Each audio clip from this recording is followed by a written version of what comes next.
Olá, meu nome é Alisson Lemos, eu sou sociólogo e cientista político. E nós estamos discutindo aqui nesse canal, no Fermentando a Revolução, a minha tese de doutorado, que diz respeito à produção de ideias na América Latina em vários períodos. E nós seguimos aqui o raciocínio do vídeo passado, no qual eu discuti o surgimento do indianismo na Bolívia, lá pelos idos dos anos 60, muito em resposta ao que foi o processo da Revolução de 52 na Bolívia, uma revolução nacionalista, onde as ideias nacionalistas sofreram bastante resistência das populações indígenas que esperavam, né, um novo rumo para o país.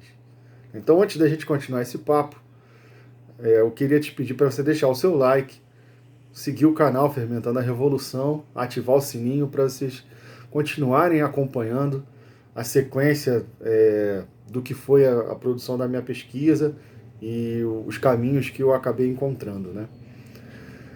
Bom, então, como eu dizia, algumas medidas desse governo nacionalista de 52 foram muito questionadas por um intelectual chamado Fausto Reynaga, considerado o pai do indianismo. Então ele criticava, por exemplo, até mesmo a política de reforma agrária, que, por exemplo, apontava para títulos individuais de terra, né?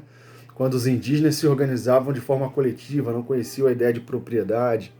Então isso é um tema que não é exclusivamente desse período, ele é bem mais antigo, mas as terras indígenas foram constantemente saqueadas com esse argumento de que eles não conheciam a propriedade, que eles não estavam aptos ao progresso. Então Fausto Reynaga traz mais uma vez essa questão, dizendo que uma reforma agrária de verdade deveria ser feita valorizando as formas coletivas dos indígenas viverem, né?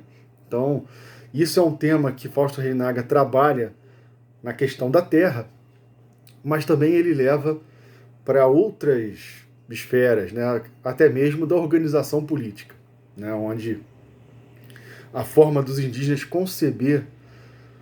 conceberem a autoridade política é muito diferente, muito distinta da democracia representativa, por exemplo, que é o nosso tema hoje. Então, o estabelecimento dessa crítica, dessa interpretação histórica de Fausto Reynaga, onde ele dizia que não existe apenas uma nação boliviana, mas existe uma nação branco-mestiça e uma nação índia, que é dominada pela nação branco-mestiça, vai ser uma quebra de paradigma na política boliviana, já que daí em diante muitos movimentos, muitas lutas políticas vão ser travadas a partir dessas ideias, né?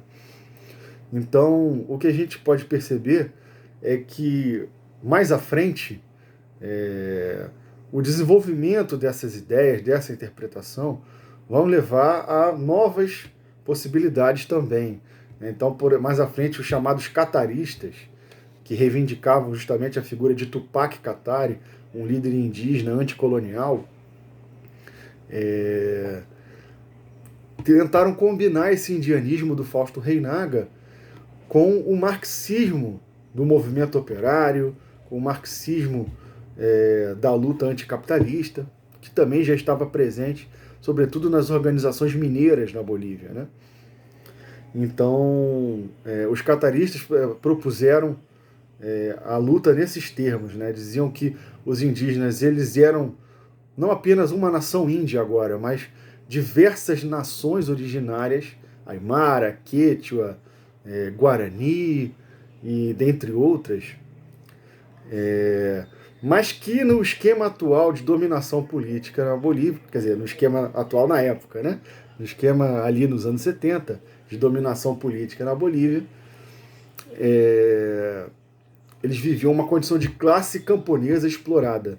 Então as pautas, elas abrigavam uma ideia de classe, mas uma ideia de etnia também. É o que eles chamaram de duplo olhar ou doble mirada, né, para usar o termo original.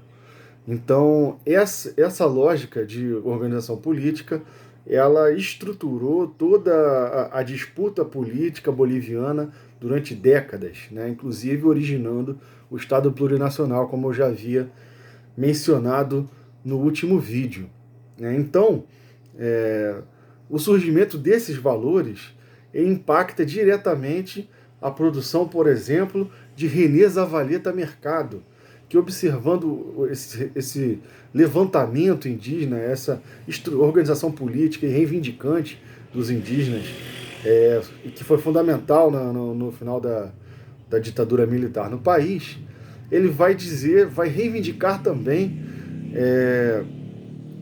a pluralidade política que essas etnias apresentavam, né? Defendendo, sobretudo, uma visão aimara da autoridade política, né? Onde a política deve ser... A autoridade não deve se restringir a uma lógica da cidadania, onde o indivíduo é o átomo do Estado, né? Um átomo do Estado. Né? Os aimares não acreditam em indivíduo, né? Os aimares acreditam em coletivos.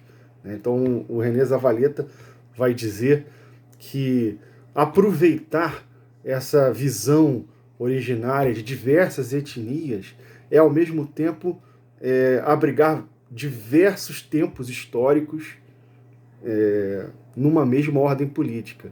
Isso não poderia ser possível simplesmente com a democracia representativa, mas sim transformando a ordem política a partir dessa lógica de coletivo. Então a gente continua esse papo na semana que vem.